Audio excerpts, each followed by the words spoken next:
All right, what's going on, guys? So this video is going to talk about how you can use your camera to improve your movement.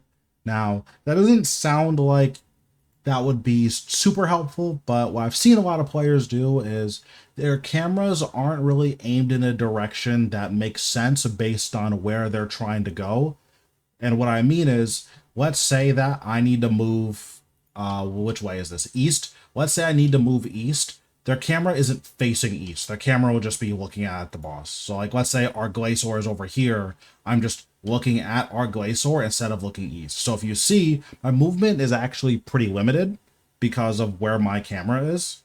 So if I need to go all the way over here, it's actually relatively difficult for me to get there. Especially if my camera's faced like this, right? It's like, okay, I'll dive here. That was only 3 or 4 squares. I don't need to walk the rest of the way. So first, we'll look at our camera settings and see what's in here. So these are the 4 camera settings. It's under gameplay, go down to camera, go down to systems. First, you want to have a lock zoom unchecked. The reason why you want to have this unchecked is that any boss that forces a certain level of zoom, this will not prevent that. So I know Telos will zoom you in a lot in one of his phases. Vorkath will zoom you in a lot when you enter the fight. And there's a couple of other bosses that have force zoom.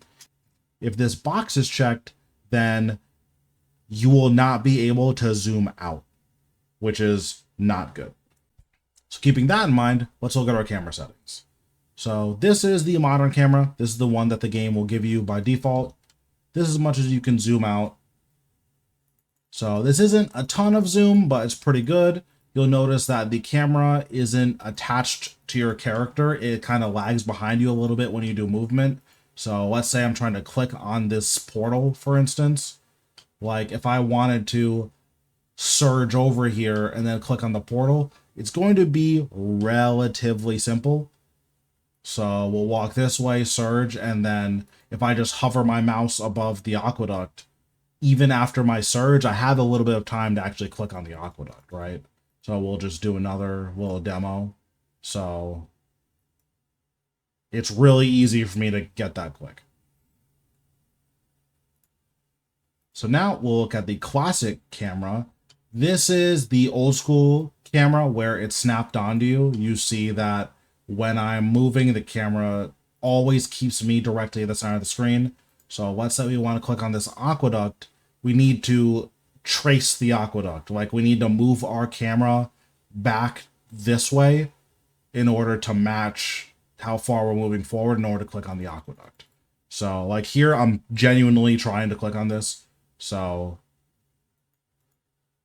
like I got that on my second click, but there's a lot of bosses where you can't really afford to get on your second click.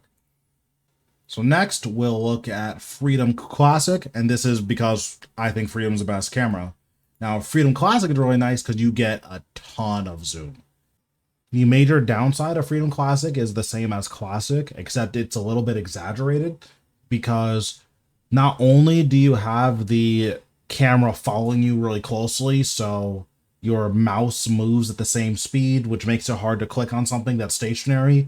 But if you're zoomed out really far, it's even harder because those targets are even smaller. So your clicks need to be even more accurate and you need to adjust even more for the way the camera's moving. We're trying to click on this aqueduct. Like we could still get it in 2 clicks, but that's because it has a relatively big click box. If I'm trying to click on like Azanadra, I surge and, you know, he's relatively small. It's hard to actually click on him. So you do get a ton of visibility with this, but against things that are far away and relatively small, your click accuracy is going to be really low. Finally, let's look at Freedom. This doesn't give you quite as much zoom as Freedom Classic, but it gives you the lagging camera that improves our click accuracy from Modern. So we'll see. Super, super easy. You basically always get it as long as you're hovering on what you want to click on. And I'm trying to click at the same time where I'm finishing my dash and then clicking. Whereas if you do that with the classic camera or the Freedom Classic camera, you have to move your mouse quite a bit. So those are the four cameras. I think Freedom is the best one. Let's actually go into a fight and see, one, why Freedom is so good, and two, how you can use your camera and how proper camera angling will let you do better at bosses. So to illustrate some of the limitations of the classic camera, we're going to do the pillar mechanic at Art Glacier. So let's rejoin. We'll summon our guys. And then we'll just hit Glacier. So here I'm just going to have my camera facing the boss. We'll dodge these pillars of ice.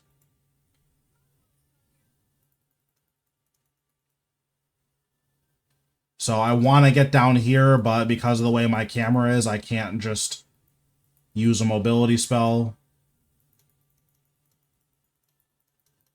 So I have to walk around this.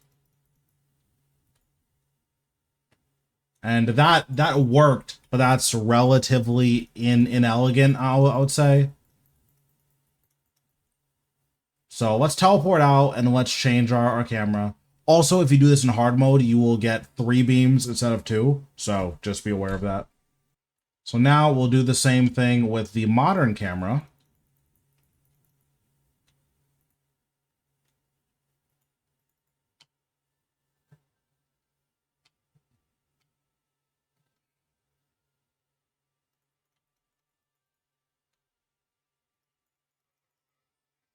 So we still have the issue of not really being able to just use our mobility down here, but the modern camera just gives us a little bit more smoothness, which is nice.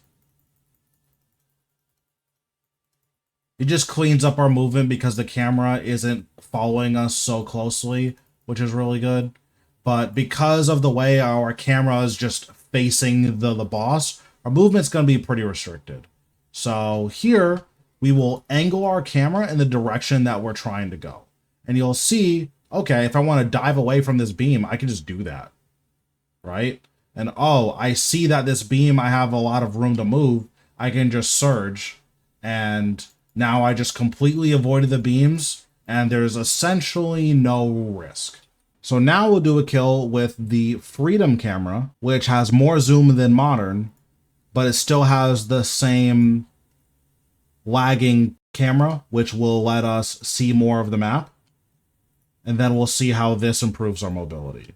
So the first thing we're already noticing is we can see basically the entire map without having to do any weird camera angles. When we were on modern, we needed to angle it like this, but we can just have a slight tilt and we can already see the entire map.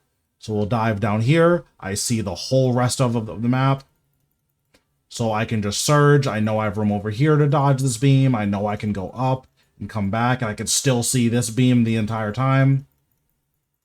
So this is why the lag behind you style that the Freedom camera has, or the modern camera has, combined with the extra range from the Freedom camera, is really, really good.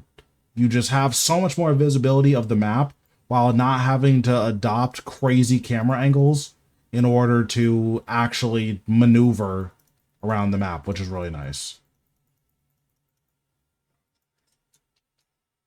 So yeah, hopefully this shows you, one, how you can angle your camera in the direction that you're trying to move towards so that you can get slightly better movement, and two, why having the bigger zoom from Freedom and then the lagging camera from Freedom will improve your movement as well. It increases your click accuracy because you have the lagging style that the modern camera has, but it also gives you enough visibility that you can see the entire map and plan out all of your movements.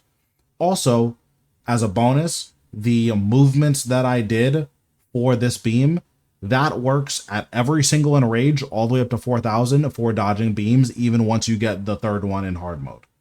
So here we're dealing with beams again.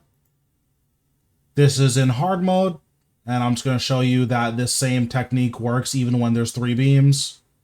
So the third one just spawned there, but the technique still works perfectly.